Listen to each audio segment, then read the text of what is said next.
મારા કિચનમાં તમારા બધાનું સ્વાગત છે। આજે હું બનાવી રહી છું પાવભાજી।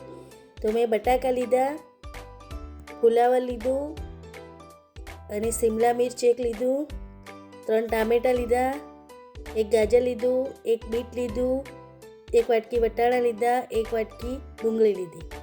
પછી મેં કુકર લીધું અને કુકરમાં લગભગ 3 ચમચી તેલ એડ કર્યું અને થોડું બટર એડ કર્યું અંદર।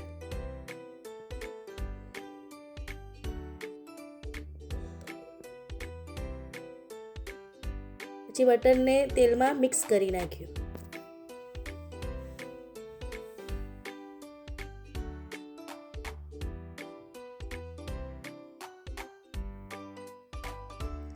પછી એક વાટકી મેં ડુંગળી એડ કરી। ડુંગળીને મેં ઝીણી ઝીણી કાપી દીધી હતી।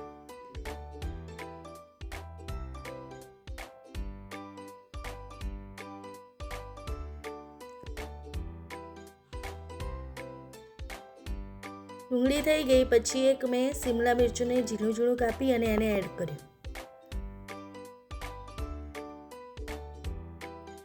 પછી ટામેટાં એડ કર્યા, એને પણ અંદર મિક્સ કરી નાખ્યા। પછી 1 ચમચી મેં મરચું એડ કર્યું અને 1 ચમચી મેં પાવભાજીનો મસાલો એડ કર્યો। એ બધું જ મિક્સ કરી નાખ્યું। પછી 1 ચમચી મીઠું એડ કર્યું।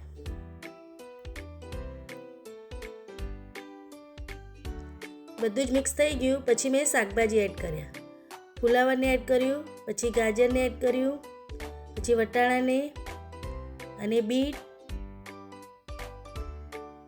અને ગાજર,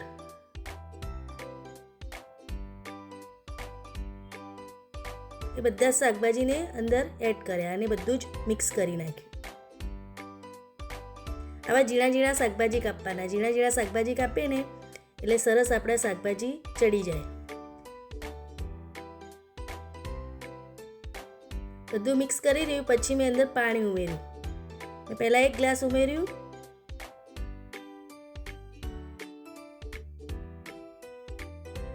પછી થોડું અડધો ગ્લાસ જેવું પાછું ઉમેર્યું। આપણા શાકભાજી ડૂબે એટલું જ પાણી રેડવાનું। હવે કુકરનું ઢાંકણ વાંકી દીધું મેં અને 4 સીટી વગાડી એની। 4 સીટી વાગી ગઈ પછી જોયું તો વરાળ નીકળી ગઈ હતી। પછી મેં કુકર ખોલ્યું તો સરસ શાકભાજી આપણા સોફ્ટ થઈ ગયા હતા। પછી મેં એક મેસર લીધું, મેસરની મદદથી બધા શાકભાજીને ભાગી દીધા।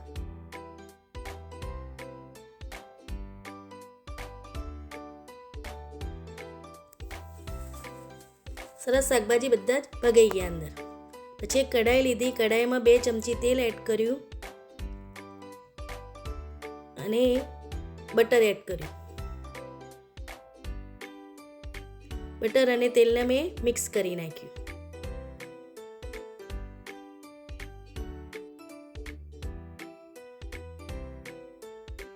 મિક્સ થઈ ગયું પછી 1 ચમચી મરચું અને 1 ચમચી પાવભાજીનો મસાલો મિક્સ કર્યો અંદર।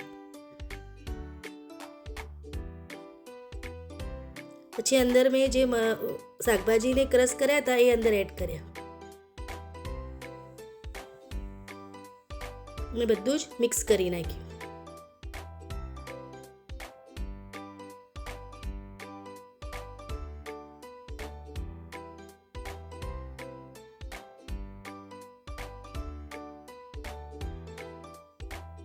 સરસ પાવભાજી થઈ ગઈ પછી મેં થોડું પાણી અંદર એડ કર્યું। પછી મિક્સ કરી અને થોડી વાર થવા દીધી એને। પછી અંદર મેં કસૂરી મેથીને 2 હાથેથી મસળી અને એને એડ કરી। કસૂરી મેથીનો અંદર ટેસ્ટ સારો લાગે છે।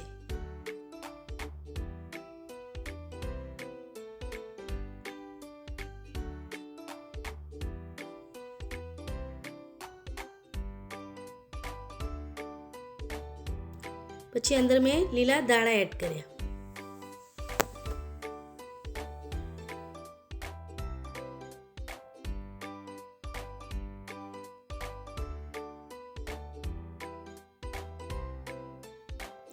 સરસ પાવભાજી આપણી બનીને તૈયાર થઈ ગઈ. હવે મેં કઢાઈને નીચે મૂકી અને તવી મૂકી. 2 પાવને મેં વચ્ચેથી કાપી દીધા. કાપીને પછી મેં તવીમાં બટર લગાવી.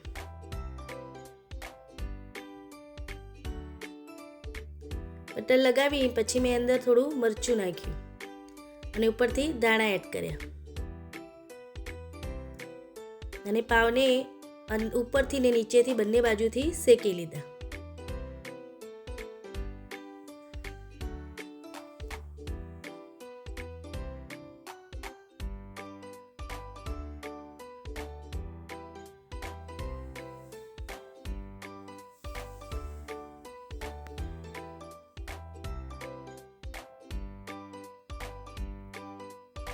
સરસ આપણા પાવ શેકાઈ ગયા.